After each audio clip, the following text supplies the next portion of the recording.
Good morning, or I guess it's afternoon.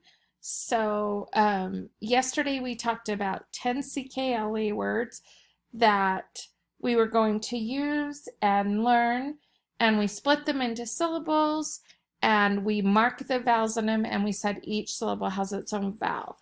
So I'm going to explain to you today some of the phonics rules and how the phonics rules help us to know if it's a short or long vowel. So these three words here that I've got marked here, they are all phonetic skill 1. Phonetic skill 1 says that if you have a consonant followed by a vowel followed by a consonant, that vowel is going to be short. And this is my little breve mark for short.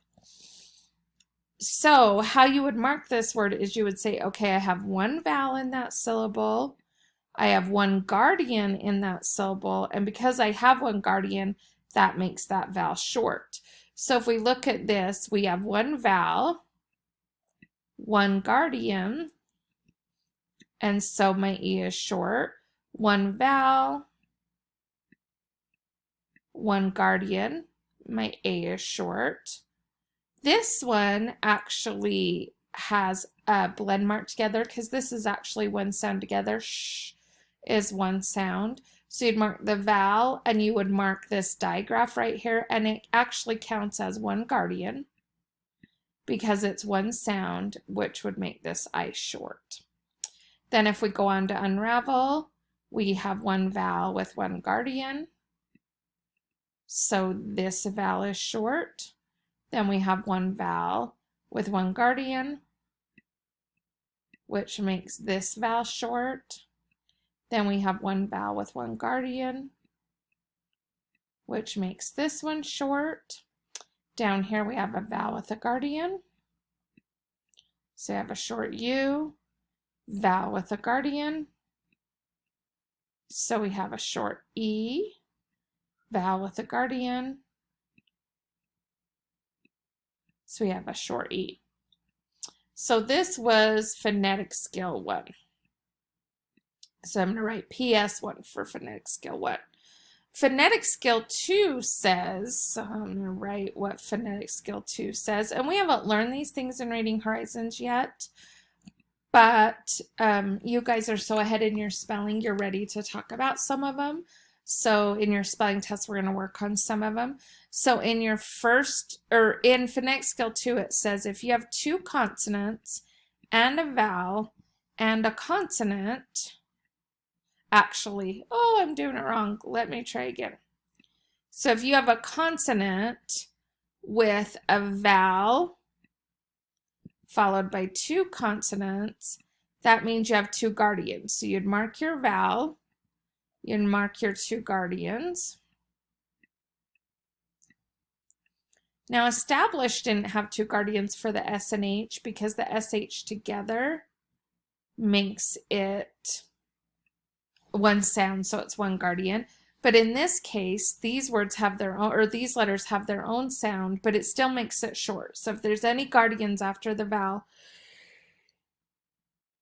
it protects that vowel, and that vowel remains short. So we have transform. So trans has a vowel with two guardians.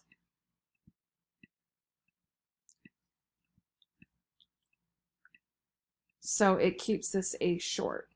Now this one is a special combination because OR is actually, it's called a murmur diphthong or an R-controlled vowel. So these blend together to make one sound, or. It doesn't say it says or.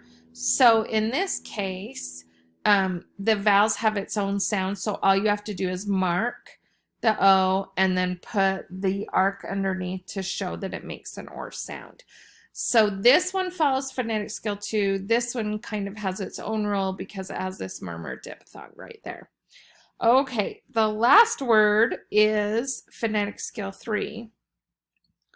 Phonetic skill 3 says if there's no guardians, it's long. So if you have a consonant with a vowel, there's no guardians, so you mark your vowel, and it becomes long because there's nothing to protect the vowel and keep it short. So because we have no guardians, that makes this one long. But then this one does have one guardian, so this part of it is phonetic skill 1. So we have phonetic skill 3 on the first part of the word, and the last part of the word is phonetic skill 1. So I hope that will help you spell your words. I would like you to think about those phonetic skills as you're spelling your words this week and practicing.